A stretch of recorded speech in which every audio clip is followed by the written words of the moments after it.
ఈ ప్రకటన సాయంపై మీకు ఎలా అనిపిస్తుంది? మీ అబ్జర్వేషన్స్ ప్లీజ్. ముందుగా విజయచంద్ర గారు మీకు, ఏబిఎన్ ఆంధ్రజ్యోతి యాజమాన్యానికి, పెద్దలు బాజీ గారికి, గురుమూర్తి గారికి, వీక్షిస్తున్నటువంటి అఖిలందరూ ఏబిఎన్ వీక్షకులందరికీ కూడా శుభోదయం. అందరికీ నమస్కారం. ముందుగా ఈ విపత్తు సంభవించినప్పుడు 31వ తారీఖు నాడు నేను విజయవాడలో ఉన్నానండి. ప్రత్యక్ష సాక్షిని నేను. అక్కడ కార్యక్రమంలో వెళ్ళిన తర్వాత ఉదయం పూట 8 గంటలకే బస్టాండ్ దగ్గర ఏదైతే లోతట్టు ప్రాంతం ఉంటుందో అక్కడ ఒక 3 వాహనాలు దాంట్లోనే ఉండిపోయినాయి. అక్కడి నుంచి వెనక్కి తిరిగి నేను వేరే విధంగా గొల్లపూడి వెళ్ళటం కూడా జరిగింది.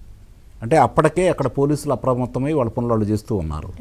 ఆ తర్వాత అక్కడి నుంచి మళ్ళీ మా స్వగ్రామం రావడానికి, గుంటూరు రావడానికి సాయంత్రం 8:30 దాకా ఆగవలసి వచ్చింది. ఎందుకంటే కాజా దగ్గర ఉన్నటువంటి టోల్ ప్లాజా దగ్గర ప్రవాహం విపరీతంగానే రావడమే కాకుండా 7-8 అడుగుల ఎత్తున ప్రవహించింది. అక్కడ రాకపోకల అంతరాయం ఏర్పడిపోయింది. అంటే అక్కడ ఆగి ఆ సాయంత్రం రావడం కూడా జరిగింది.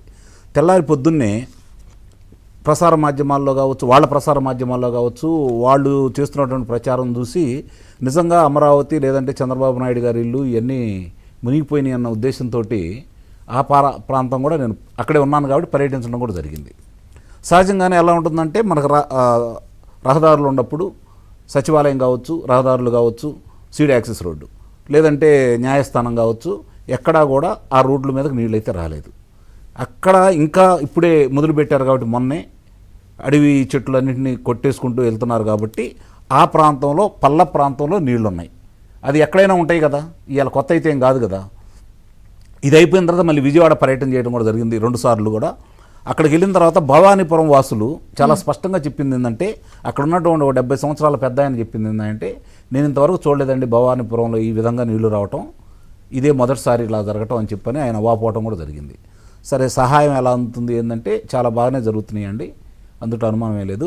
పెద్ద ఆయన ఒక అనుభవంతో చెప్పాడు, బాబు నేను చిన్నప్పటి నుంచి చాలా చూస్తూనే ఉన్నాను, ఏదన్నా విపత్తు సంభవించినప్పుడు 100కు 100% సహాయం అందిద్దని ఆశపడటం కూడా అత్యాశే.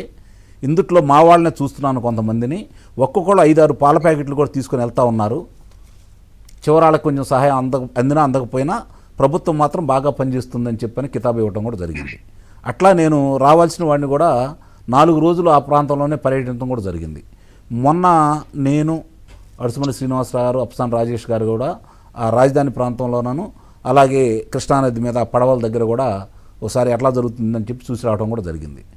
ఇక్కడ నాకు ఒకటి మాత్రం స్పష్టంగా అర్థమైంది విజయచంద్ర గారు, బుడమేరుకు సంబంధించింది పూర్వాపరాల జోలికి నేను పోను, కానీ దాని యొక్క ఆ ప్రవాహాన్ని అడ్డుకట్ట వేయటం కోసం, అంటే మన కొల్లేరు సదస్సులో కలిసి దానికి అడ్డుకట్ట వేసే దాంట్లో వీళ్ళు ఆక్రమణల ద్వారా మరీ 2019 నుంచి 2024 వరకు జరిగినటువంటి ఈ భూముల క్రయ విక్రయాలకు సంబంధించి ఆ నాయకులు పాల్గొని ఏ విధంగా ఆక్రమణలు చేసుకొని, ఇంకొక ఘోరమైన విషయం ఏంటంటే ఆ గట్టులు తెగిపోవటానికి ఆ మట్టిని తీసుకెళ్లారండి వీళ్ళు.